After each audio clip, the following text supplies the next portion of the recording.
د ننګرهار ولایت امنیه قومندانۍ د نشي توکو پر وړاندې د مبارزې پولیسو د تیرو 3 اونیو په ترڅ کې 38 تنه د سلګونه کیلوګرامه بېلابېلو نشي توکو د قاچاق او پلور په تور د 15 ارادي وسایطو سره یو ځای نیولي. همداراز لسګونه میله وسلې هم ترلاسه کړي چې د کپ 28مه د یو مطبوعاتي کنفرانس په ترڅ کې رسنیو ته وښودل شول. د یاد کنفرانس پر مهال چې په امنیه قومندانۍ کې ترسره شو، ننګرهار والي شاه محمود میخیل، امنیه قومندان پاسوال غلام سنی ستانکزي او د امنیه قومندانۍ د بېلابېلو برخو مسؤلینو شتون درلود. ننګرهار والي شاه محمود میخیل رسنیو ته وویل د امنیه قومندانۍ نشي توکو پر وړاندې مبارزې پولیسو د تیرو 3 اونیو په ترڅ کې د 34 بېلابېلو عملیاتو په ترڅ کې 38 تنه د 543 کیلوګرامه هیروینو، تریاک، چرسو، مایع کیمیاوي موادو، 1480 ټابلیټکا، 680 کیلوګرامه د کوکنارو تخم او یو شمېر نورو توکو سره یو ځای نیولي دي. نوموړي زیاته کړه پولیسو همداراز 40 میله بېلابېل ډوله وسلې چې پکې 4 میله راکټ انداز،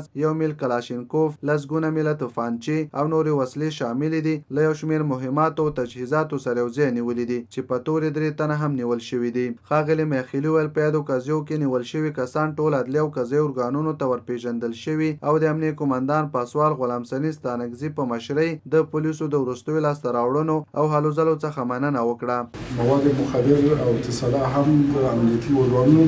په تیرو 3 هفتو کې نیولې ده چې د دې جملې څخه په 40 یعنې واقعو کې 40 مختلفو عملیاتو کې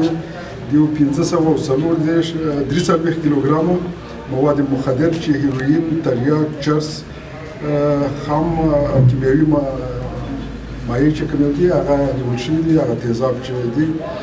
او د دې نه علاوه 1480 تابلیټکا په نامه چې مواد مخدر دي هغه نیول شوي دي او 680 کیلوګرامه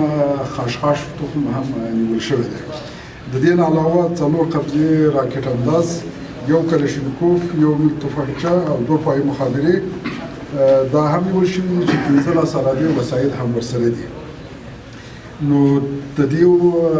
جرمونو په مقابل کې 22 کسه هم نیول شوي دي. نو زه د ننګرهار د امنیه قومندانۍ